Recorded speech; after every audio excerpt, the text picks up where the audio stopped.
안녕하세요. 만나서 반갑습니다. 여러분과 같이 중국 한국사 강의를 진행하게 될 김영준입니다. 이제 근현대사 파트 시즌2가 왔습니다. 좀 이제 많이 어두운 얘기 다룰 차례죠. 그죠? 지난 시간에 예고한 대로 이번 시간에는요, 일제강점기 때 식민지 지배정책이 어떤 식으로 진행이 되는지, 어떻게 보면 일본인들 관점으로 좀 보는 거예요. 그런 시간을 가져보도록 하겠습니다. 제가 옛날에 서해진화론 얘기하면서 그런 말 한 적이 있어요. 서해진화론에서 추구했던 것은 약육강식이고 19세기에 유행했던 이 서해진화론에 의거해서 많은 국가의 사람들이, 지식인들이 약자에서 강자로 올라가기 위해서 발버둥 쳤다고 그랬어요. 그래서 우리나라에서 소위 말하는 개혁파 지식인들이 대부분 이 이론을 따랐고 강대국이 되기 위해서 여러 가지 개혁 정책을 실시했다라고 했습니다. 그런데 그 얘기했었죠. 만약에 강자가 될 수 없다는 사실이 판명이 나면은 과연 어떤 선택을 할 것인가 라고 했을 때, 여기서 마지막 단 1%의 가능성을 걸고 마지막까지 저항하는 사람이 있었는가 하면은 강자에 부합해서, 에라 모르겠다, 그냥 강자에 영합해서 거기에 편승해서 사는 그런 변절자들도 나온다고 그랬어요. 일제강점기도 마찬가지입니다. 일본이 못지않게 상당히 이제 슬픈 역사가 뭐였냐면은, 일본인들의 지배를 받았다는 사실 못지않게 슬펐던 것은 이때 그런 변절자들이 상당히 많이 나왔다는 거예요. 크게 세 가지 유형이 있어요. 첫 번째 유형, 우리는 원래 안 되는 사람들이었어. 그걸 이제 민족 개조론자라고 해요. 우리는 원래 안 되는 사람들이었어. 원래 한국 종자는 안 되는 거야. 뭐 어떻게 하겠니? 안 되는 건데, 그죠? 포기하면 편하지, 그죠? 그 다음에 두 번째, 합방은 대세였어. 이건 대세야. 대세를 거스를 수 있나? 그냥 대세를 따라야지. 이게 자연의 섭리고 이게 순리야. 합방 찬성론자. 그 다음에 세 번째로, 야, 그냥 독립은 됐고 우리 그냥 자치 정도까지만 딱 해내자. 여기까지만 해도 뭐 다 잘 된 거 아니야? 자치론자. 이게 크게 세 가지 유형의 변절자들이 탄생하기 시작합니다. 자, 그랬던 시기에 일제의 식민지 지배 정책도요, 시기에 따라서 좀 강도와 방법을 달리하게 돼요. 우리가 일제식민지라고 했을 때 오해하시면 안 되는 게, 처음부터 끝까지 다 똑같은 사건만 반복해서 일어났던 게 아니에요. 10년대까지 분위기 다르고 20년대까지 분위기 다르고 30년대까지 분위기가 다르고, 요게 각각의 분위기와 트렌드, 그런 것이 있었다는 겁니다. 자, 오늘 이 시간에는요, 여러분들이 각 시기별로 일제식민지 정책이 어떠했고 또 그때마다 어떤 정책들이 나왔는지 여러분들이 함께 그런 것들을 포인트로 찝어가지고 파악해 주셨으면 좋겠습니다. 자, 먼저 1910년대에요. 1910년대 일제 통치 방식을 뭐라고 부르냐면은 헌병경찰 통치 시기라고 불러요. 혹은 무단통치라고도 얘기를 합니다. 자, 헌병경찰 통치. 자, 여기서 중요한 게, 포인트는 바로 헌병인데, 헌병이 뭐가 헌병입니까? 콜라 다 마시고 나온 빈병이 헌병이 아니라 군대에 있는 그 병종이죠. 그죠? 경찰은 경찰인데 누구 잡는 경찰이에요? 군인 잡는 경찰이에요. 근데 군인을 잡아야 되는 경찰이, 원래는 군인 범죄자를 잡는 경찰이 누구를 붙잡기 시작하냐면은 민간인을 붙잡기 시작합니다. 이 헌병들이 득실득실 깔리면서 일반 경찰을 대신해서 강압적인 분위기로 조선을 통치했던 그 시기가 바로 1910년대입니다. 그래서 우리가 이 시기를 헌병 경찰 통치 시기라고도 하고, 혹은 무단 통치 시기라고도 부릅니다. 자, 헌병 경찰 통치 시기 때 일단 먼저 기억해 두셔야 될 것은, 과연 조선을 통치하는 데 있어서 핵심적인 역할을 했던 것이 어디냐라고 하면은 조선 총독부였다는 거예요. 뭐 이건 예전에 잠깐 좀 설명을 했었죠. 자, 조선 총독부라는 것을 건설을 하고, 여기에 누가 파견이 되냐? 조선 총독이 임명이 됩니다. 우리나라 초대 조선 총독은 누구냐면은 데라우치 마다사케, 그죠? 예전에 설명했었죠. 이완용과 같이 조인해가지고 한일 병합을 이끌어낸 사람이에요.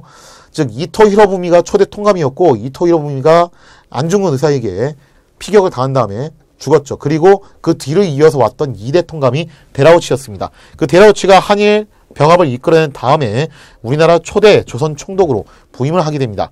자, 그 조선 총독부 건물 사진이 이건데요. 뭐야, 깃발이 태극기네? 제가 일제시대 때 거 사진을 못 구해가지고 그냥 현대시대 걸로 바꿔서 가져왔어요.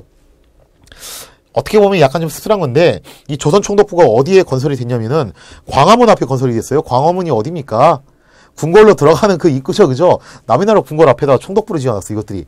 그리고 그 총독부가 일제시대가 끝나고 난 다음에 대한민국 때 한동안 중앙청, 즉 청와대가 짓기 전에 청와대 건물로 쓰였던 곳이에요. 그러다 나중에 뭘로 쓰였냐면 여기가 박물관으로 쓰였습니다. 박물관으로 쓰이다가 김영삼 정권 때 일제시대에 잔재를 청산한다라고 하면서 결국 이 조선 총독부를 폭파해서 철거하는 작업이 이루어졌습니다. 그래서 이 꼭대기에 있는 이 돔은 건축학적으로 좀 가치가 높기 때문에 얘만 따로 떼가지고 보관을 하고 있고 나머지는 그냥 화끈하게 날려서 없애버렸죠. 자, 그래서 이제는 조선 총독부 건물을 사진으로밖에 볼 수밖에 없다. 참고로 저는 실제로 안에 들어가 봤어요. 이때 이제 중앙국립박물관으로 운영됐을 텐데 안에 참 구조가 근사하게 돼 있긴 해요. 자, 아무튼 간에 일제 식민지의 통치의 중추기관으로 조선 총독부가 있었고 여기에 조선 총독이 파견되어 있었다. 기억해 두시고요. 그 다음에 중추원이란 것이 있는데 중추원 어디서 들어본 것 같은데 이거 뭐예요? 중추원이. 그죠? 중추원이란 게 예전에 독립협회가 주장했던 거 있죠. 의회 설립을 위해서 만들자고 했던 것이 중추원이었습니다. 중추원이라는 것을 설치를 해줬는데 이게 일제가 왜 만들었냐면은 식민 통치에 대한 자문기구 형식으로 만들어놨어요. 우리 마음대로 통치하는 게 아니라 조선인들의 의견을 우리가 귀담아 들을게. 그러니까 여기서 한번 얘기해봐봐 라고 만들었지만 막상 중추원은 3.1운동이 터질 때까지 단 한 번 더 소집이 안 됐다. 항상 이제 일제가 하는 방식은 이런 식입니다. 자, 그 다음에 아까 말씀드린 대로 헌병 경찰들이 굉장히 많이 배치가 되고요. 이들 헌병 경찰들은 강압적인 분위기를 나타낼 뿐만 아니라 어떤 것도 갖고 있으냐면 직결처분권도 갖고 있어요. 그 자리에서 바로 재판이나 이런 거 없이 처벌을 할 수 있다는 겁니다. 너 태형 몇 대? 너 깜빵. 그죠? 이런 식으로 직결처분권을 가지고 있었다. 자, 태형이란 말이 나왔으니까 태형이 무엇이냐? 회초리를 때리는 게 태형이죠. 그죠? 갑오개혁이란 것이 이제 만들어지게 되면서 뭐 이런 악스, 고문, 연자제 이런 것들이 많이 없어졌어요. 물론 나중에 이제 고종이 좀 몇 개 다시 복구시킨 것도 있습니다. 아무래도 고종은 좀 옛날 사람이다 보니까. 자, 그런데 이 태형이라는 것이 조선인들의 한정에서만 다시 부활을 합니다. 이때 일본인들 논리가 뭐였어요? 조선인들은 자고로 맞아야 말을 듣는다. 그러면서 한국인에만 적용이 되었던 조선 태형령이 실시가 됩니다. 자, 그 다음에 정치 탄압. 뭐 지난 시간에 얘기했던 거죠. 모든 정치단체를 해산시키고 집회 결사 자유를 박탈하고 민족신문 발행을 금지시킵니다. 그래서 일명 일제시대의 4대 악법으로 알려졌던 출판법, 신문지법, 보안법, 사립학교령 이런 것들이 생겨나고요. 특히 이거 기억하셔야 돼요. 사회를 통제하기 위해서 공포 분위기를 조성을 하게 되는데 일반 관리와 교원에게 제복하고 칼을 착용하게 하였다. 꼭 기억을 해두시기 바랍니다. 그러니까 학교 선생님이 무슨 뭐 군인도 아니고 제복을 입고 와요. 그리고 뭘 차고 와요? 칼을 차고 옵니다. 이때 당시 학교라는 것이 조선인들이 다녔던 것은요. 거의 초등학교가 전부였어요. 초등교육 정도가 전부였는데 초등학생들 수업 시간에 선생님이 제복을 입고 칼을 차고 온다. 분위기가 어떨 것 같아요? 상당히 쌀벌하겠죠. 그죠? 칼을 왜 차고 왔을까? 말 안 들으면 어떻게 하려고? 화려한 검술을 딱 보여주면서 아주 뭐 그런 건 아니고 겁을 줄 용도로 그렇게 가져왔겠죠. 그죠? 그럼 어릴 때부터 이런 광경을 봤던 학생들은 나중에 성인이 돼서 어떤 느낌을 가질까요? 일본인들은 굉장히 무서운 존재다. 이런 인식을 갖게 되면서 일본에게 굉장히 고분고분하고 순종적인 그런 인간을 만들어내는데 기여를 할 수 있겠죠.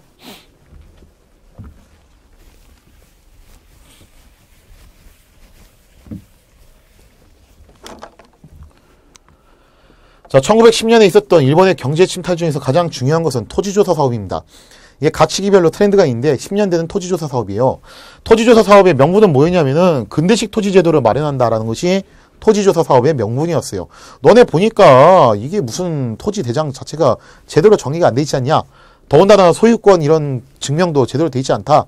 우리가 그거 해줄게 라는 명분이었는데 대한제국 때 이 비슷한 거 한번 한 적이 있었습니다. 지계 발급. 그죠? 근데 이게 뭐 예산도 좀 많이 부족했었고 또 워낙에 정치적으로 혼란스럽다 보니까 잘 안 됐어요. 그래서 일부 지역에만 지계가 발급되고 흐지부지 됐었는데 일제가 너네가 스스로 하니까 그게 잘 안 된 거야. 우리가 해줄게 라고 하면서 그걸 명분으로 잡아가지고 근대식 토지제도를 마련하겠다. 이런 명분 하에 진행됐던 것이 토지조사 사업입니다. 근데 실제 목적은 뭐였냐면은 식민지 지배에 필요한 기초 자료도 마련하고 무엇보다도 지세의 안정적인 확보 그리고 토지를 빼앗을 목적 원래 속내가 다 그런 거죠. 그죠? 그러니까 조선은 농업국가입니다. 그래서 안정적으로 세금을 걷기 위해서는 역시 조선시대는 양안 사업 많이 했죠. 그죠? 양전 사업과 양안 제작을 많이 했는데 그거 마찬가지예요. 자, 그래서 지세의 안정적인 확보, 그리고 이걸 기반으로 토지를 약탈한 목적으로 토지 조사 사업을 실시를 했다. 자, 일단 1910년에 임시 토지 조사국을 설치를 하고요. 1912년에 토지 조사령을 공포를 합니다. 자, 토지 조사령 무슨 말이냐? 우리가 조선인들이 땅을 얼마나 갖고 있는지 알아보려고 하니까 긴장하지 말고 걱정하지 말고 조선 청독부에다 신고를 하라고 한 거예요. 근데 진짜 목적이 순수하게 이거였으면은, 아니 왜 기한부 신고지야? 그 기간을 왜 둡니까? 그러 갔다가, 그죠? 기한을 두고서 복잡한 구비 서류와 절차를 필요로 했다는 거예요. 어느 정도로 복잡한지 이따가 설명해 드릴게요. 보여드릴 거예요, 제가. 그러니까 당시 농민들이 이거 뭐 했겠어요, 그죠? 귀찮아서 안 하고 또 뭐 반감이 또 있어서 안 했을 수 있고, 설사 하려고 해도 너무 복잡하니까 잘 모르잖아요, 그죠? 더군다나 뭐 가뜩이 못하고 일본어야. 거기서 일하는 사람들 일본어로 또 얘기를 해. 공문서 작성도 일본어로 해야 돼. 이걸 어떻게 해, 그걸 갖다 자기가, 그죠? 자, 그래서, 아니, 설마 이거 내 땅인 거 다 아는데 누가 가져가겠어? 어떻게 되겠어? 라고 안일하게 생각했던 사람들. 대다수의 순박한 농민들이 신고 안 했다가 이걸 모조리 뺏기게 됩니다. 일제가 노렸던 게 바로 그거였어요. 자, 조선 총독부의 소유의 토지가 늘어나게 되는데, 미신고 토지. 앞서 말한 이유로 신고 안 됐던 토지들, 그리고 원래 조선 정부가 갖고 있었던 국유지, 그리고 황무지, 그 다음에 또 신고하기 애매한 그런 공동소유지 있죠. 이런 것들을 전부 강탈해 갑니다. 자, 그러면서 과세지의 면적이 증가되면서 조선 총독부의 세금 수입은 당연히 늘어나게 되고요. 그리고 이 땅을 어디다 내다 파냐면은 중요해요. 동양척식 주식회사에다가 헐값으로 불화를 합니다. 그리고 동양척식 주식회사가 일본인 이민자들이 이걸 또다시 헐값으로 주는 거예요. 제가 예전에 얘기했었죠.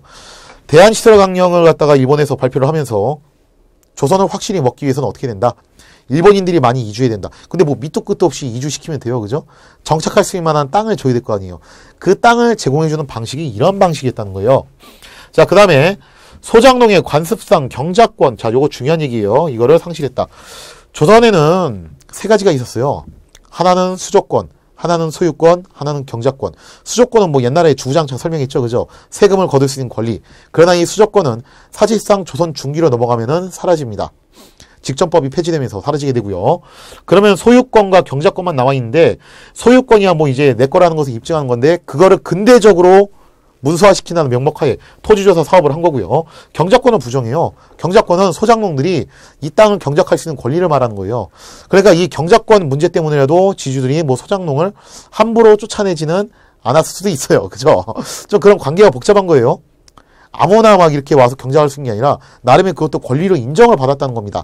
근데 이거는 법적으로 명시된 게 아니라 관습상 인정을 받았던 거예요. 근데 관습상 명시받았던 경작권을 부정을 해요. 야, 이런 거는 근대적이지 못해. 이런 건 너무 옛날 그 구태 방식이잖아. 하면서 경작권을 부정하면서 결국 소장농들이 전부 경작 듣던 땅에서 쫓겨나면서 철저하게 계약제 농민으로 전락이 됩니다. 그러면서 누구의 권한이 강화가 되냐면은 지주의 권한이 강화가 되는데, 여기서 말하는 지주는 누구를 말한다? 일본인 이민자거나 아니면은 친일파거나 이런 사람들 얘기하는 거죠. 그죠? 자, 그래서 토지조사 사업을 통해서 이렇게 토지를 강탈하고, 우리나라 농민들은 대부분 다 소장농, 정확히 말하면 이제 계약제 농민으로 전락해버렸다. 그리고 반대급부로 일본인 이민자와 친일파들은 엄청난 땅을 보유하면서 지주로서 막강한 권한을 갖게 되었다.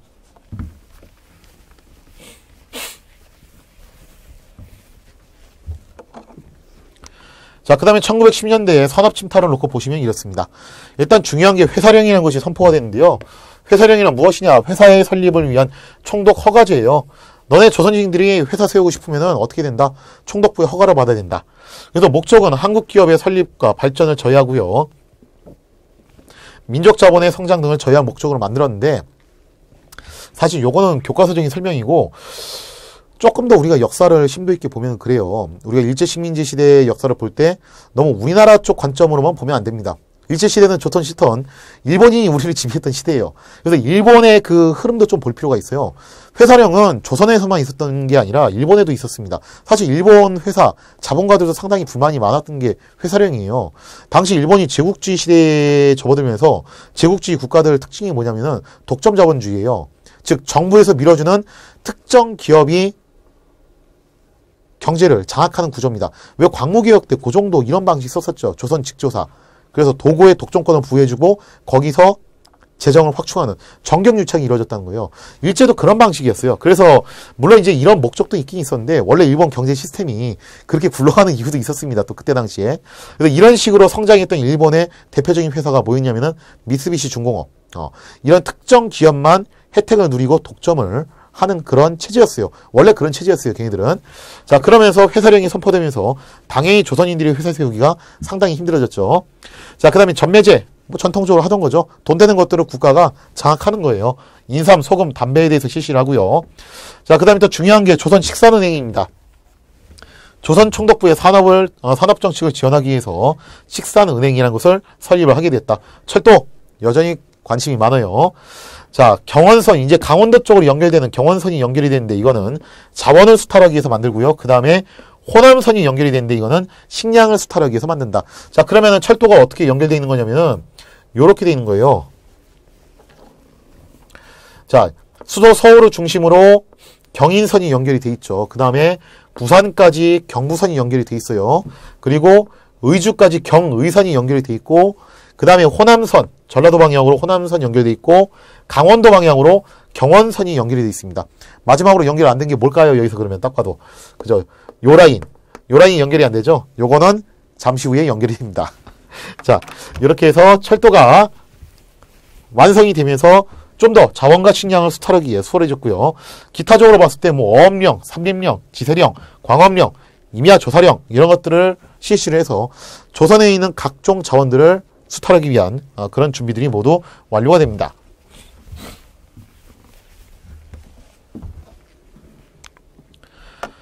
자, 그 다음에 교육 쪽 부분인데요. 1910년대, 즉 1911년에 발표됐던 제1차 조선교육령은 이런 내용을 담고 있습니다. 목적은 이래요. 충량한 국민 육성과 일본어 보급. 뭐 말이 그렇지 뭐 충량한 국민이 뭐겠습니까? 일본에 충성하는 국민을 만들겠다는 거 아니야, 결국. 그죠? 쉽게 말해서 우민화예요. 자, 우민화 정책 대표적으로 보면 이래요. 처음에 우리나라가 을미개혁 때 만들어졌던 게 소학교죠. 그죠? 그게 초등교육 기관이었는데 그 소학교 이름을 바꿔요. 뭐라고 바꾸냐면은 보통학교로 바꿉니다. 나중에 보통학교를 다시 뭘로 바꾸냐면은 심상소학교로 바꿉니다. 이름을. 자, 이것 좀 기억해 두시고요. 자, 어쨌든 보통학교가 이때 당시에 초등교육기관이었는데 이 보통학교의 수업 연한을 단축을 시켜요. 일본은 6학년까지, 조선은 4학년까지만 배워라. 그죠? 왜? 소위 말해서 너무 공부를 많이 해가지고 머리가 커지면 어떻게 한다? 덤벼든다. 근데 너무 멍청이도 안 돼. 그러면 일을 못 시키잖아요. 그죠? 그래서 적당히 공부를 일을 시킬 수 있을 만큼 그 정도만 배워라. 자, 그리고 주로 어디에 주력을 시키냐면 실업교육. 그냥 너는 기술이나 배워. 고등적인 학문은 필요 없고 기술이나 배우고, 특히 일본어 실수를 확대해서 좀 이제 의사소통을 활발하게 할 수 있도록, 원활하게 할 수 있도록 그렇게 중점을 두죠. 자, 그 다음에 이제 기타적으로 봤을 때 사립학교 규칙을 선포를 하는데, 이때 굉장히 많은 민족학교들이 들어섰다고 그랬어요. 그 민족학교들을 탄압할 목적으로 사립학교 규칙을 선포를 합니다. 그러면서 이제 민족학교들 숫자를 확 줄여 나가고요. 그때 민족학교들이 뭘로 전환을 하냐면은 계량서당으로 전환을 해요. 왜냐면 학교는 탄압을 받고 있는데 서당은 안 건드리고 있거든요.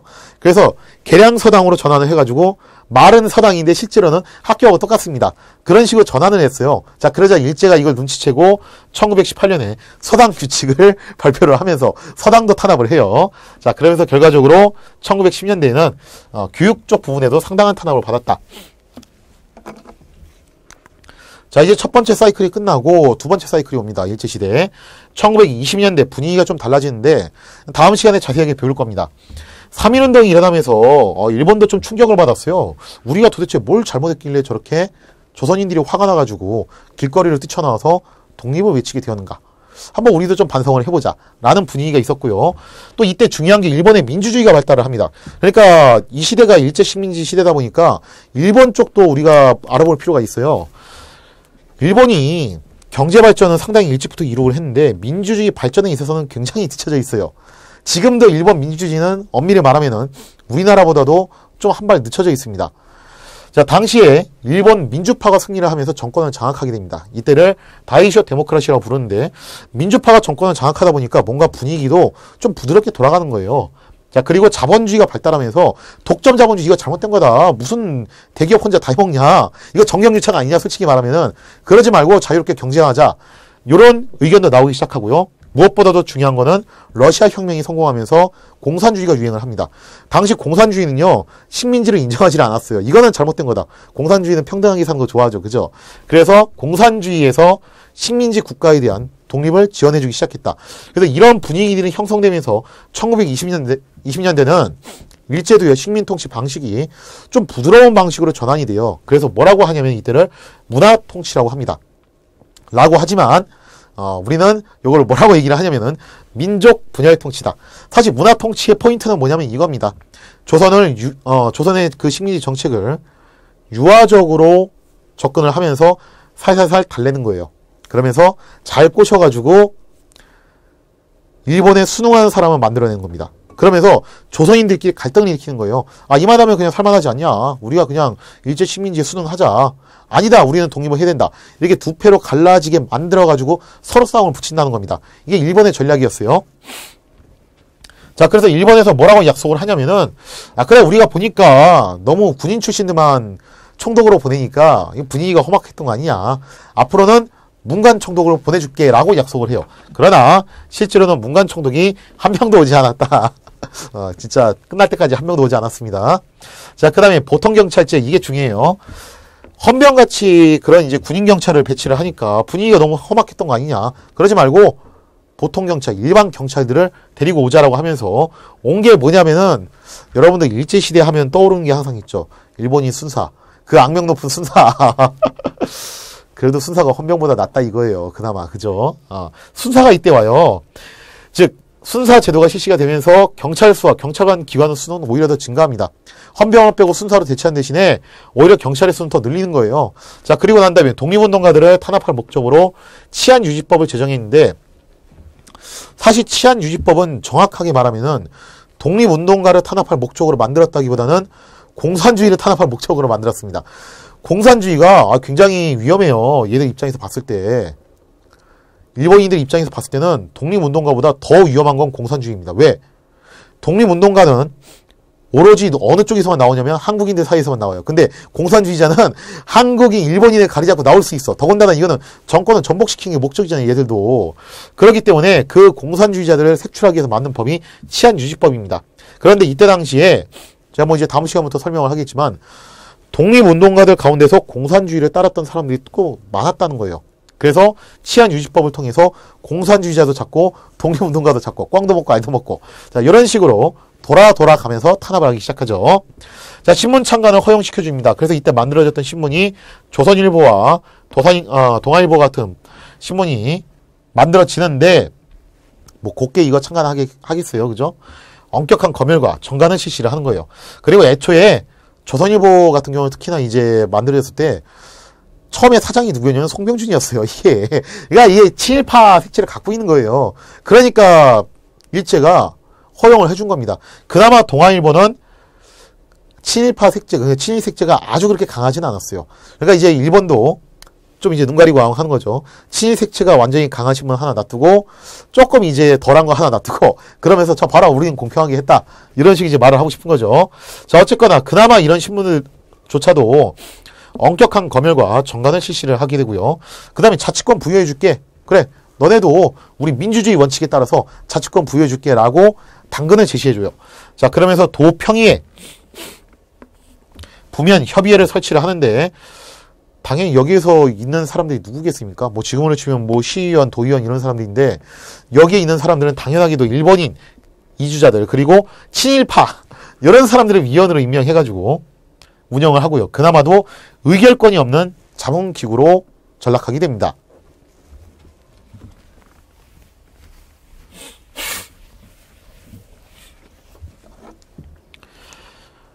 자, 이렇게 1920년대 그 문화통치 기조를 보면은 좀 빛 좋은 개살구죠. 그죠? 겉으로는 뭔가 엄청난 거 해주는 것 같지만, 뭐 알고 보면 이거 진짜 도찐이 개찐이야, 가만 보면. 그죠? 자, 그 비슷한 패턴이 또 반복이 돼요. 20년대 계속해서. 산미 증식계획이 대표적이에요. 1910년대가 토지조사 사업이라면 1920년대는 산미 증식계획입니다. 자, 산미 증식계획. 배경은 이래요. 일본 내에서 식량이 부족해졌다는 거예요. 그러니까 일본이 공업화의 길로 계속 가면서 이천양도 현상이 일어났다고 그랬죠. 그죠? 그러면서 농촌에 대한 정책은, 농촌과 공업에 대한 그 정책은 뭐였냐면은 저임금 저고가였어요. 이게 우리나라 현대 대한민국 경제발전도 이렇게 되는 거거든요. 임금 싸게 하고 곡물 가격 다운 시켜가지고 기업을 계속 발전시키는 겁니다. 즉 노동자하고 농민들의 희생을 바탕으로 기업을 성장시키는 방식이었어요. 이렇게 하다 보니까 일본에서 농업 생산력이 많이 떨어지고 특히 농민들이 굉장히 힘들어했다는 거예요.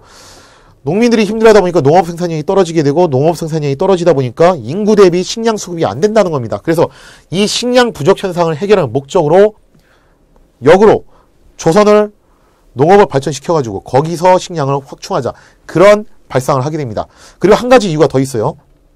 좀 무서운 얘기인데 일본인들이 이렇게 생각합니다. 왜 조선인들이 자꾸 독립을 시켜달라고 3.1 만세운동 같은 걸 벌이느냐. 이유는 배가 고파서 그렇다. 웃기게 들리나요? 웃을 문제가 아니에요. 이거는. 예를 들어서 설명할게요. 절대 그런 일은 반복되면 안 되지만 혹시라도 우리가 다시 한번 일제식민지 시대로 넘어갔다고 생각을 해보십시오. 근데 일본에서 이렇게 발표하는 거예요. 자, 앞으로 모든 조선인들은 세금 면제, 집을 제공해 주겠습니다. 차도 제공해 줄게요. 노후 보장, 그리고 대학교까지 등록금 면제. 군대 안 가도 돼. 단 딱 한 가지만 인정하십시오. 자기가 일본이라는 사실만 인정하면 이거 다 주겠습니다. 여러분도 어떻게 할 거예요? 어떻게 할 겁니까? 이거 진짜 만만치 않은 그 선택이죠. 그죠? 아이고 막말로 그럼 옛날에 대한민국이 나한테 해준 게 뭐 있어? 하고서 그냥 나 일본인 할래. 넘어가는 사람 상당히 있을 거예요. 이렇게 되면은. 일본이 노린 게 바로 그거예요. 우리가 조선에 대해서 유화적인 정책을 펼치고 여러 가지 지원을 해주면은 조선인들이 넘어오지 않겠냐. 그러면 더 이상 독립시켜달라는 요구를 안 할 것이다. 자, 그러면서 이때는 쌀이 거의 모든 것이었기 때문에 쌀의 생산량을 늘려서 두 가지를 달성하자는 겁니다. 조선인들의 독립 그 의지를 저하시키고 또 하나는 자국에서 부족한 식량 부족 문제를 해결하자. 이 두 가지 측면에서 접근을 하게 되는데요. 방법은 이래요. 종자를 개량하고 비료를 개발하고 수리시설을 개선한다. 그래서 이거를 담당할 부서로 조선토지기량 주식회사가 만들어지게 됩니다. 두 차례에 걸쳐서 실시가 되는데 1920에서 25년까지가 1차, 26에서 34까지가 2차인데 일단 일본이 제시한 목표는 이래요. 목표는 15년 동안 연간 920만 석을 증산하고 700만 석을 일본으로 수출을 하겠다. 참고로 이 수출하겠다는 용어는 일본인 기준으로 말하는 겁니다. 우리 입장에서 수탈이죠. 그죠? 그러니까 이렇게 하는 거예요. 920만 석을 더 만들어 줄 테니까 그 중에서 700만 석을 일본으로 가져갈게. 그럼 너네는 어쨌든 간에 220만 석을 더 갖는 거잖아. 너네는 나쁘지 않은 거야. 이런 식으로 나오는 거죠. 자, 그런데 2차 때 가면 벌써부터 문제가 생겨요. 여기서 자꾸 조선에서 일본으로 쌀을 갖다가 가져가다 보니까 일본 쌀값이 폭락을 해버립니다. 가뜩이나 저임금 저고가로 일본의 그 국민들은 고통을 받고 있었어요. 그러니까 화가 난 거예요. 아니 뭐야 진짜 안 그래도 지금 쌀값 떨어져가지고 죽겠는데 지금 자꾸 조선에서 쌀을 갖고 와 무슨 이런 정책이 다 있어. 역으로 일본인들이 엄청나게 불만을 품게 되면서 결국 삼미 증식 계획은 중단을 합니다. 더군다나 이 삼미 증식 계획의 결과도 놓고 보면요. 이래요. 일단 증산은 성공을 했어요. 옛날보다 늘어난 건 맞습니다. 근데 목표에는 미달했습니다. 그러면서 어떤 상황이 생기냐면은 증산량보다 수탈량이 더 많아지는 무슨 배보다 배꼽이 더 커. 이런 겁니다. 920만 석을 증산하고 700만 석을 일본으로 가져가겠다고 그렇게 작전을 짰어요. 근데 늘어나긴 했는데 920만 석까지 증산한 건 아니에요. 끼케야 뭐 한 650만 석 요 정도까지밖에 증산을 안 했다는 거예요. 그러면 당연히 일본으로 가져가기로 한 양도 줄여야 되는 거 아니에요. 거기 맞춰가지고. 근데 그건 안 줄였어. 그럼 어떻게 되는 거예요 이게. 역으로 조선인들은 쇠 빠지게 일해가지고 농업 생산량은 늘렸는데 정작 그 쌀을 자기들이 못 먹어요. 자꾸 이게 일본으로 빠져나가 버리는 거예요. 수탈을 당한다는 겁니다. 자, 그러면서 이 불만을 잠재우기 위해서 이때 이제 새로 확보한 땅이 있습니다. 즉 만주 사변을 통해서 확보한 그 만주 땅에서 값싼 작곡을 수입해가지고 조선에 메꾸고 조선의 쌀을 가지고 와서 일본에 메꾸고 이런 방식으로 경제가 돌아가게 됩니다. 뭔가 기형적이죠. 좀 그죠? 이거 분명히 뭔가 문제 생길 것 같죠. 나중에. 네, 문제 곧 생겨요. 자, 그러면서 이런 분위기가 형성이 되자 이제 쌀의 상품화가 이루어져요. 옛날에 뭐 조선시대도 한번 그랬었죠. 그죠? 대동법 실시된 다음에 상품화폐 경제 발달하고 그러면서 쌀이 굉장히 유행을 하게 되죠. 밭을 논으로 바꾸는 작업 많이 진행됐잖아요. 그때하고 유사한 상황이 생깁니다. 지금 보니까 쌀이 최고다. 그래서 쌀 농사 짓는데 주력을 하게 되고요. 쌀의 단적화. 이제 쌀만 농사 짓자. 딴 거보다도 쌀이 최고다. 요런 사고방식이 많이 퍼지게 됩니다. 자, 그 다음에 일본이 뭐 요런 거 하겠다고 했잖아요. 종자 개량, 비료 개발, 특히 수리시설 개선. 근데 이거 돈이 어디 있어, 그죠? 일본인이 돈을 대줄까 과연? 아니에요. 수리, 조합비, 비료비 등을 누구한테 전가하냐면은 소장농들이 이것도 전가를 해버립니다. 그러니까 뭐 이거 힘들어 죽겠는 거죠, 그죠? 뭐 이런 거 한다고 하는데 막상 나한테 돌아온 건 없고 돈은 옛날보다 더 들지, 힘은 더 들지, 뺏기는 거 더 많아졌지, 에라 모르겠다. 그러면서 국외 이주민이 증가하기 시작하는데 주로 어디로 넘어가냐면은 만주 쪽으로 많이 넘어갑니다. 자, 그래서 삼미 증식 계획은 이런 식으로 결말이 났다. 기억을 해주시기 바랍니다.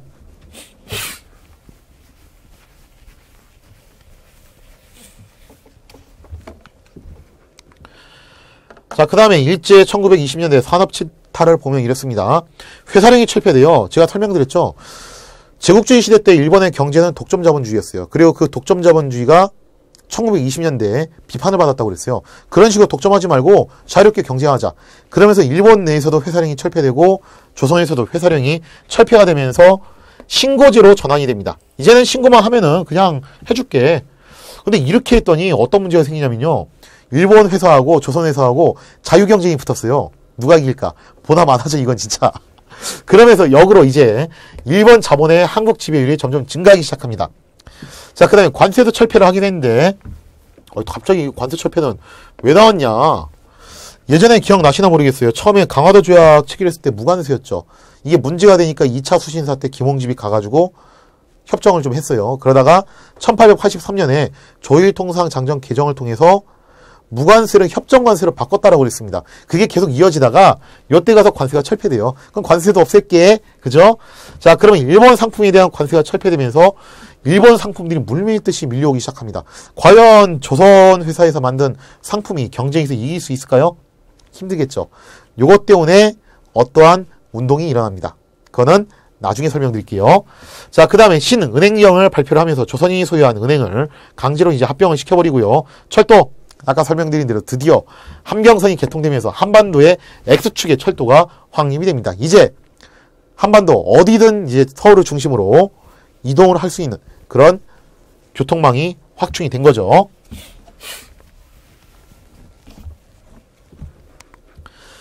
자, 그 다음에 제2차 조선교육령인데 1922년에 발표가 됩니다. 목적은 뭐냐? 조선인들이 자꾸 불만을 가지니까 그러면은 동등한 교육을 한번 시켜보자라고 그걸 표방을 한 건데 뭐 사실 그래요. 이게 다 일본이 1920년대 했던 거는 다 빚 좋은 개살구. 겉으로는 그럴싸해 보이지만 하나하나 뜯어보면은 이게 옛날에 비해서 크게 좋아진 게 없다는 거예요. 자, 먼저 학제를 변경합니다. 그래, 너네 조선인들 불만이 그렇게 많았지. 4학년까지 못한 것 때문에 불만이 많았지. 자, 4학년을 어떻게 해줄게? 일본과 동등하게 6학년을 올려줄게. 자, 그러면서 동등한 학제로 변경을 시킵니다. 보통학교의 수업 연한을 4학년에서 6학년으로 변경을 시켜줬다. 기억해 두시고요. 그 다음에 대학 설립 규정을 만들면서 우리나라에서 밀립대학 설립 운동이 진행이 돼요. 우리 조선인도 그러면은 스스로 대학을 가져오자. 그러다 일본인이 이거 탄압을 하죠. 뭐라고 하냐? 너네 조선인들이 대학교를 다니는 것까지는 괜찮은데 대학교를 소유하는 건 안 된다. 그러면서 우리가 대학교 만들어줄 테니까 여기 다녀 하고 만들어준 대학교가 뭐냐? 그게 바로 경성제국대학교입니다. 이 경성제국대학교가 오늘날의 서울대학교, 물론 서울대학교는 아니라고 하는데 알 사람 다 아는 경성제국대학교가 사실 그렇게 좀 연결이 된다고 볼 여지가 꽤 있어요. 자, 그 다음에 서비스 하나 해줘요. 조선어 과목을 필수 과목으로 지정해주겠다. 그래, 너네 조선어 배워도 돼. 필수 과목으로 지정을 해주는 대신에 가산점은 어느 쪽에 주냐면은 일본어 사용자에게 주겠다. 그러면 계속 그 진행되는 형태로 보면은 1920년대에 진행된 형태는요, 기만이에요. 그죠? 빚 좋은 개살구. 겉으로는 뭔가 괜찮아 보이지만 하나하나 까고 보면은 이거 진짜 아니라는 거죠. 그죠?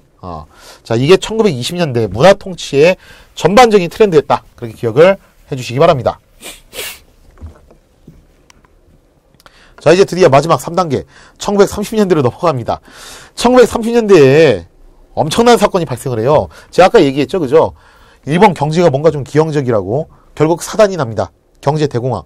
즉 IMF가 터져버린 거예요. 경제 체제가 붕괴돼 버립니다. 근데 이게 일본만 그랬던 게 아니라 전 세계적으로 왔어요. 이 경제 대공황이. 이 경제 대공황을 돌파했던 방법이 뭐였냐면은 미국의 경우에는 뉴딜 정책이었어요. 국가가 일부러 강제적인 공공사업을 통해서 내수 경제를 돌리는 방식이었어요. 영국과 프랑스 같은 경우는 식민지가 많으니까 식민지 경제 블록화를 통해서 즉 더 열심히 식민지를 착취하는 겁니다. 그렇게 해서 자국의 경제를 살리는 데 성공했습니다. 근데 문제는 일본이나 독일 같은 나라들이에요. 이런 나라들은 내수 경제가 그렇게까지 미국처럼 크지도 않고 그렇다고 영국, 프랑스처럼 식민지가 많은 것도 아니고 좀 애매하다는 거죠. 자, 그래서 일본이 이때 추구했던 것이 무엇이냐? 우리가 이 상황을 돌파할 수 있는 방법은 하나밖에 없다. 그건 뭐냐? 바로 전쟁. 그죠? 전쟁을 일으킵니다. 뺏어오자. 자, 그래서 만주사변 일으켜서 만주 지역 쳐들어가고 중일전쟁 일으켜서 중국 쪽으로 쳐들어가고 그리고 태평양 전쟁 일으켜서 미국하고도 한판 붙습니다. 자, 이제 점점 전쟁의 화염의 도가니 속으로 들어가던 시기가 바로 1930년대예요. 그러다 보니까 일본에서 민주파가 몰락을 하고 누가 정권을 장악하냐면 다시 군부가 정권을 장악해요. 심지어 이 군부는요. 30년대의 일본 군부는 10년대 일본 군부하고 완전히 성격도 달라요. 얘들은 진짜 말이 안 통하는 애들이야. 더 이상 조선인들 봐줄 수 없다. 이제 조선인도 완벽하게 뼛속까지 뭐가 돼야 된다? 일본인이 된다. 요걸 요구하기 시작합니다. 자, 그러면서 황국신민화를 추구하게 되는데 황국신민 서사를 암송시키죠. 뭐 내용은 그래요. 우리 조선인들은 대일본 제국과 천황폐하를 위해서 목숨을 바치겠습니다. 날마다 이걸 맹세할 것을 약속을 하는 거예요. 자, 그 다음에 궁성요배. 일정한 시간이 딱 되면 사이렌이 울려요. 영화 암살에서 이거 묘사를 잘했는데 그러면은 일본 천황이 사는 황궁을 향해서 탁 인사를 하는 겁니다. 자, 그리고 신사참배 강요 이런 것들을 하게 되고요. 치안유지법보다도 한 단계 더 강화된 법이 나옵니다. 그게 뭐냐면은 조선사상범 보호관찰령. 독립운동을 했어요. 어떤 사람이 깜빵이 집어넣었습니다. 체포해가지고 나왔어요. 그럼 끝난 거죠. 그게 이렇게 나와서 끝난 게 아니라 그런 전력이 있는 사람들을 계속 보호관찰하는 거예요. 그러면서 감시하는 겁니다. 자, 이런 방법을 통해서 국내에 있는 독립운동가들을 완전히 신을 말리려고 하고요. 자, 역사 왜곡. 나중에 뭐 또 한 번 더 설명하겠지만 이런 얘기 하는 겁니다. 일선 동조론, 내선 일체론. 야, 이제 일본과 조선은 하나다. 너네 딴소리 하지 마. 일본과 조선은 하나야. 우리가 증거를 대줄게 하면서 역사 왜곡을 하기 시작하죠. 이러니까 너네는 우리는 하나야. 근데 너네가 좀 덜 떨어졌고 우리가 발전됐어. 그러니까 누가 누구한테 맞춰야겠니? 너네 조선인들이 우리 니혼진한테 맞춰야 될 거 아니야. 그런 논리가 나오는 거죠. 언론 탄압. 관공서미 학교에서 한글 사용을 금지시킨다라든가 혹은 조선일보, 동아일보 이런 것도 이제 더 이상 인정하지 않겠다 하고서 폐간을 시킵니다. 이게 폐간된 데에 있어서 중요한 사건이 있어요. 손기정 선수가 베를린 올림픽에서 마라톤 우승을 했거든요. 금메달 땄어요. 조선인이죠.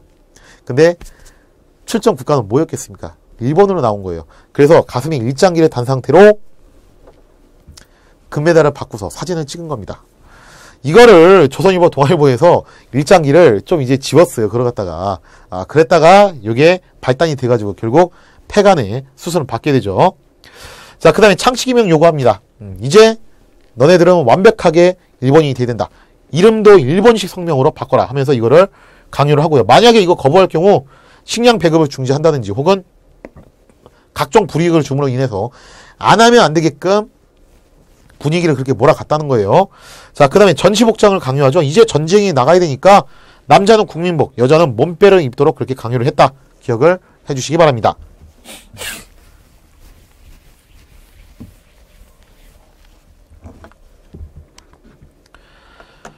자, 그 다음에 1930년대 산업 침탈을 보면요. 일단 농촌진흥운동이라는 것이 일어나요. 지금 농촌이 너무 많이 무너졌기 때문에 조선의 농촌을 살리기 위해서 우리가 이런 정책들 지원해줄게. 그래서 목적은 이제 농촌의 자력갱생이지만 실질적인 목적은 뭐냐면은 농촌을 잘 키워서 뭐 하겠다? 납세이행 동료. 뭐 뻔하죠. 이게 진짜 내용이. 그죠? 세금 좀 잘 걷어보려고 일단 농촌을 진흥시키려고 하죠. 자, 진행 방향은 생활 개선 운동을 진행을 시키는데 이게 좀 잘 안 돼요. 이게 특히나 35년 넘어가면은 본격적으로 전쟁이 진행되기 때문에 이런 것도 흐지부지 되면서 그냥 의식 운동화 되는 걸로 전환이 됩니다. 그냥 말만 할 뿐이지 막상 그렇게 딱히 바뀌는 건 없었다. 자, 그 다음에 일본이 처음에는 전쟁을 일으키기 전에 경제 블록화를 추구해요. 조선과 일본, 만주를 하나의 경제 블록으로 설정을 해가지고 착취하는 그런 구조를 만들어 보려고 했는데 요걸로는 타결이 잘 안 돼요. 그러면서 중일 전쟁 일으키고 태평양 전쟁 일으키고 점점 전쟁을 확대시키는 모습을 보여주게 되죠. 자, 조선에 대한 정책은 이렇습니다. 남면 북양 정책. 북쪽은 뭐를 하는 것이 좋다. 양을 사육하기에 참 좋고 남쪽은 면화를 재배하기에 좋다. 그러면서 북쪽과 남쪽의 산업을 서로 이렇게 설정을 해놓습니다. 자, 그러면서 북쪽은 특히 전쟁에 대비해서 중화학공업이 중심이 되고 남쪽은 일반적인 생필품을 만들어내는 경공업 중심으로 설정이 됩니다. 자, 그 다음에 조선을 이제 병창기지화로 삼게 돼요. 전쟁을 일으키면은 아무래도 일본 육군이 어느 쪽으로 진출하겠어요? 중국 쪽으로 진출하겠죠. 그러면은 조선이 최전방 전쪽 기지가 된다는 거예요. 자, 그래서 전쟁 수행에 필요한 물자를 조달하기 위해서 병창 기지화 정책을 실시하고요. 국가총동원법을 1938년에 선포를 합니다. 이제 때가 왔다. 전쟁의 시간이 왔다. 모든 조선의 남자들은 전부 군대로 와라. 혹은 광산이나 공장의 임무로 와라. 그래서 어떻게 하는 거예요? 이제 자기들 말로는 대일본 제국과 천황폐하의 영광을 위해서 목숨을 바쳐라. 그렇게 나오는 거죠. 그리고 여자들은 어디로 가는 겁니까? 위안부. 종군 위안부는 틀린 말이에요. 정확한 용어는 일본군 위안부입니다. 종군 위안부는 어느 시대나 있었어요. 그거는 그냥 군대 따라다니는 창녀들 말하는 겁니다. 근데 이거는 그걸 말하는 게 아니라 일본인들이 성노예로 강제로 끌고 다니면서 각종 악질적인 행동을 한 거예요. 그래서 별도로 일본군 위안부로 지칭을 하는 것이 좀 더 정확한 표현이에요. 자, 그 다음에 이제 전쟁에 필요한 물자를 만들기 위해서 공추를 시행해요. 자, 밥그릇 내놔, 숟가락 내놔, 다 내놔. 뭐에 쓰려고? 녹여서 포탄, 총을 만들라고. 그리고 니들이 꼭 필요한 만큼만 배급을 해줄게. 단 창식이병 제대로 안 했다? 니들은 안 돼. 이런 식으로 통제를 하는 방식에 이용될 수 있겠죠.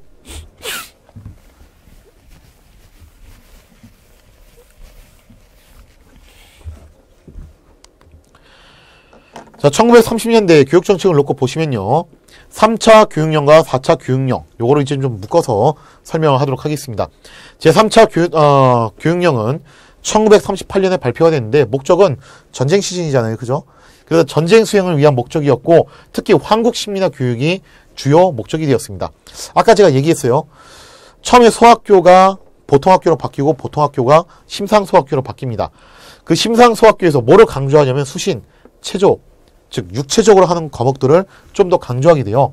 그리고 이제 조선어를 선택 과목화 시킵니다. 아니, 분위기가 무슨 뭐 한글도 사용 금지하고 이런 분위기인데 선택 과목화 시키면 누가 조선어를 선택해요? 이건 뭐 교장하고 싸우는 얘기죠. 그죠? 사실상 이거 하지 말란 얘기예요. 이거는. 자, 그 다음에 제4차 조선 교육령 1943년이죠. 이제 전쟁이 한참 치열하게 진행될 때예요.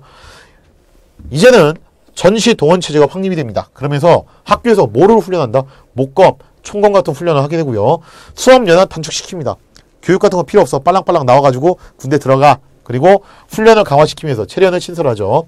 이제 조선어를 확실하게 폐지시킵니다. 일본어만 써라. 자, 이렇게 나오는 거죠.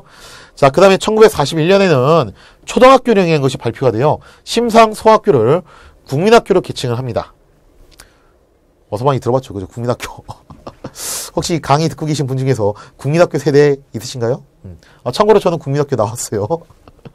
국민학교가 무슨 뜻이냐면은 이 뜻이에요. 황국신민학교의 줄임말입니다. 즉 천황폐하에게 충성을 바치는 신민을 길러내기 위한 교육기관이다. 그런 의미를 갖고 있어요. 근데 이 국민학교라는 용어를 우리나라가 상당히 오랫동안 썼다는 거예요. 이게 이름이 바뀐 게 1996년이거든요. 아니 뭐 이 좋지도 못한 이름을 갖다 너무 오랫동안 쓰니까 김영삼 정부 때 하여튼 뭐 그런 것 좀 많이 했어요. 조선 총독부도 날려버리고 이름도 바꿉니다. 국민학교 이거 좋은 거 아니다. 초등학교로 바꾸자. 그러면서 나중에는 현대 대한민국 때 와가지고 초등학교로 이름이 바뀌게 되죠.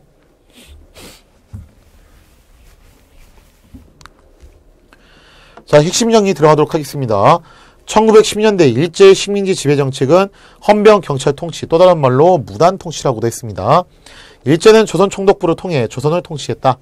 1910년대에는 조선 태형령, 즉결 처분권, 칼찬 교사 등이 있었고요. 되게 공포스러운 분위기를 조성했다고 그랬어요. 토지조사 사업으로 많은 조선인들이 토지를 빼앗겼다. 이 토지조사 사업에서 기한부 신고제, 그리고 필요 서류나 그런 구비돼야 되는 절차들이 너무 복잡했다고 그랬죠. 일제는 빼앗은 토지를 동양척식 주식회사에 헐값으로 불화하고 동양척식 주식회사는 일본인 이민자에게 또 다시 헐값으로 불화함으로 인해서 일본인 지주들, 이 사람들이 조선에 넘어와서 지주가 되면서 토지를 장악하게 됩니다. 1910년 일제는 회사령을 선포하여 회사 설립 허가지를 실시했고요. 제1차 조선교육령에서는 조선인의 수업연한이 보통학교가 6학년에서 4학년까지로 단축을 시켰어요. 우민 정책화했다고 했죠. 1920년대 일제 식민지 지배정책은 문화통치라고 하지만 실제로는 민족분열통치였다. 기억해두시고, 문화통치 때는 일제는 헌병을 대신하여 보통경찰제 순사들을 고용하기 시작합니다. 일제는 조선 동아일보 등 신문 창간을 허용했고요. 그러나 검열이나 정간 이런 것들이 굉장히 많았다고 그랬어요. 일제는 삼미증식 계획을 통해 증산에는 성공했으나 목표량을 미달했고, 그러면서 수탈을 훨씬 더 많이 일어났었다. 기억해 두시고요. 1920년대 일제는 회사령과 일본 상품에 대한 관세를 철폐했고요.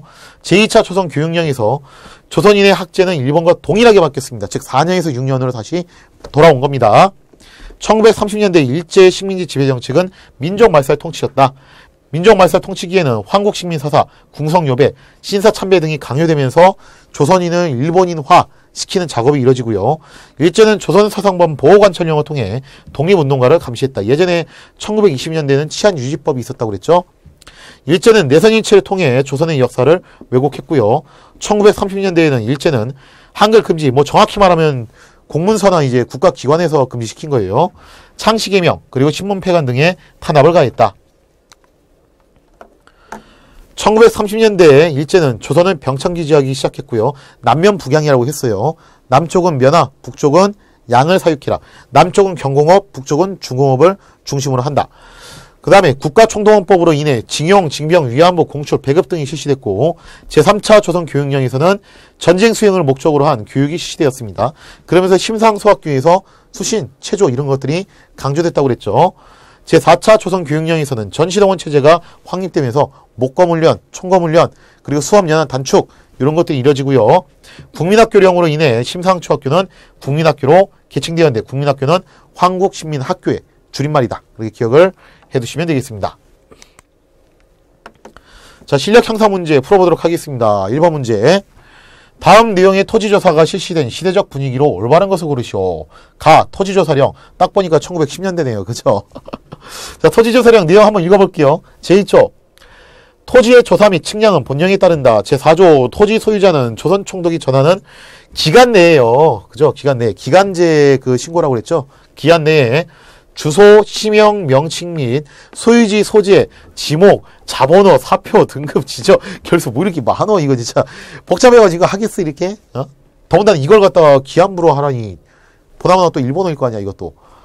그러니까 농민들 입장에서는 귀찮은 것도 있고 잘 모르는 것도 있고 그러면서 적극적으로 참여를 못하게 됐다는 겁니다. 그래서 이런 결수를 임시토지조사국장에게 신고해야만 한다. 단 국유지는 보관관청이 임시토지조사국장에게 통보해야 한다. 조선총독부 관보에 이렇게 실린 내용이죠. 1910년대 분위기네요. 그죠? 사실 여기다 연도도 제가 친절하게 써줬어요. 1910년대 분위기를 알 수 있는 말해주는 내용을 고르시면 되는 건데, 일단 직결처분을 하는 일본 헌병 맞죠? 그죠? 이때 일본 헌병들이 직결처분권을 갖고 있었다고 했습니다. 일본 황공을 향해 격려하는 시민, 이거 궁성요배인데 언제적이에요? 1930년대 얘기죠. 니은 아니고 디귿. 칼찬 교사와 제복을 입은 공무원, 이게 맞네요. 그죠? 공포 분위기를 조성했다고 그랬어요. 검문검색을 강화하는 일본 순사 언제 나왔습니까? 이거 1920년대죠. 그죠? 이건 아니고, 따라서 답은 기역과 디귿이기 때문에 1번의 답은 2번이 되겠습니다.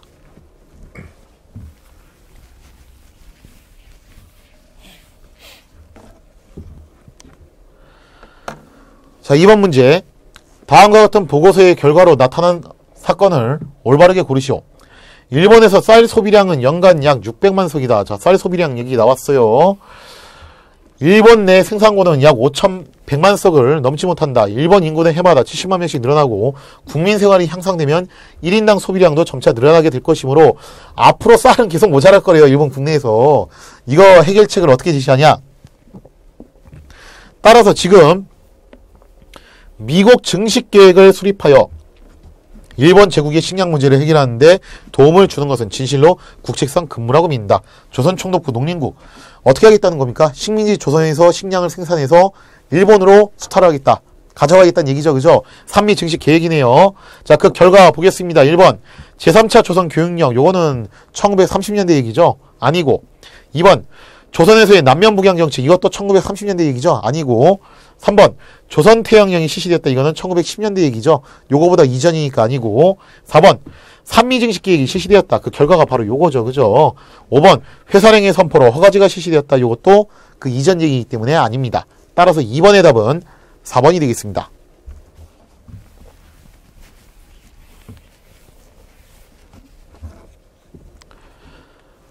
자, 그 다음에 3번 문제.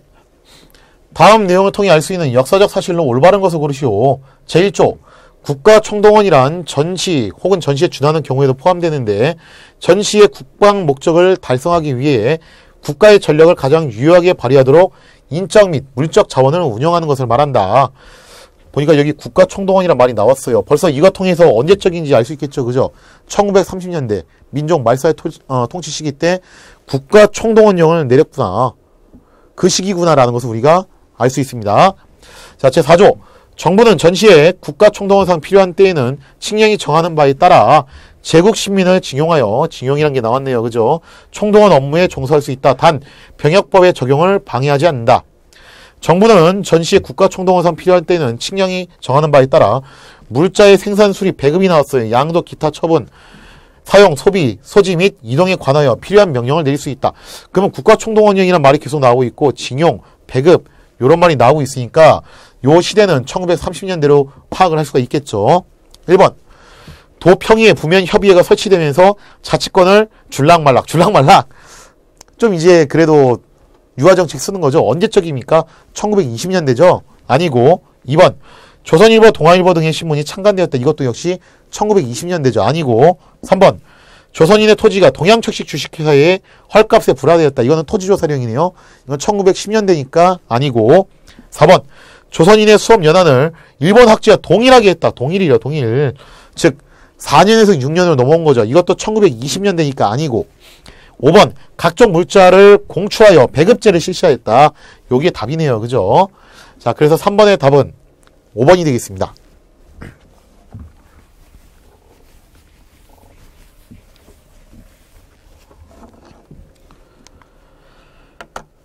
자, 이렇게 해서 38강 일제 식민지 시대의 통치 정책이 어떻게 진행되었는지 한번 살펴봤습니다. 다음 시간부터 본격적으로 독립운동에 대해서 알아보는 시간을 갖도록 하겠습니다. 예전에 사회진화론 설명하면서 제가 그 얘기 했었죠. 계속 강조하면서 하는 얘기인데 우리가 강자가 될 수 없다는 사실을 깨달았을 때 크게 두 가지가 나왔다고 그랬어요. 하나는 강자에 편승하자. 하나는 단 1%의 가능성을 걸고 저항하자. 오늘 이 시간에는요. 강자에 편승했던 사람들의 이야기예요. 결국 뭐 친일파, 일본의 정책 이런 얘기잖아요. 그죠? 다음 시간에는요. 단 1%의 가능성을 걸고 비록 계란으로 바위치기를 하지라도 나는 여기에 목숨을 걸겠다. 나의 모든 것을 걸겠다. 했던 사람들의 이야기입니다. 좀 엄숙한 시간이 될 수도 있어요. 자, 다음 시간에 3.1운동과 대한민국 임시정부에 대한 내용을 다루도록 하겠습니다. 이 시간 강의 마치도록 하겠습니다. 감사합니다.